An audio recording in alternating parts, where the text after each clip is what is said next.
On se situe sur le secteur de la Gouillonnière, sur les communes d'Andrézieux, Bouthéon et de la Fouillouse, sur le chantier actuellement en cours sur A72. C'est une convergence de routes départementales et nationales à un même lieu qui fait qu'aux heures de pointe, en particulier du matin et du soir, les flux de trafic sont très importants. Essentiellement, c'est la sécurité des usagers qui est en jeu sur ce secteur-là. Ce flux important de circulation amène des remontées de fil sur l'autoroute A72 et s'y amène les usagers, y compris à se stocker sur la bande d'arrêt d'urgence qui n'est absolument pas faite pour ça. L'idée, c'est que pour garder une circulation correcte et des conditions de sécurité satisfaisantes sur la bretelle, on l'élargit à 2 voies pour qu'il y ait une capacité de stockage suffisante. La première phase du chantier a été de neutraliser et d'enlever tous les feux provisoires sur le rond-point de la Gouillonnière.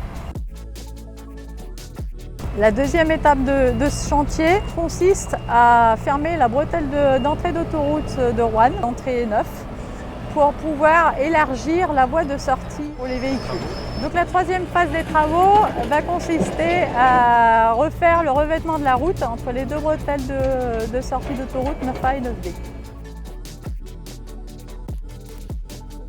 Les 2 mois de travaux, ils ont été faits pour qu'ils durent le moins possible dans la période où il y a le moins de circulation possible. Donc pour qu'il y ait le moins de gêne possible et qu'aussi que pendant la période de travaux, les conditions de sécurité pour l'usager comme les entreprises qui sont sur le secteur soient au maximum respectées. Le montant du chantier, c'est 1 500 000 € hors taxe. Il est pris en charge ce montant à 2/3 par l'État, soit 1 million d'euros, et par 1/3 par le département, 500 000 € dans le cadre d'un partenariat global pour l'amélioration des déplacements sur le secteur de la Gouillonnière et plus globalement entre Lyon et Saint-Étienne.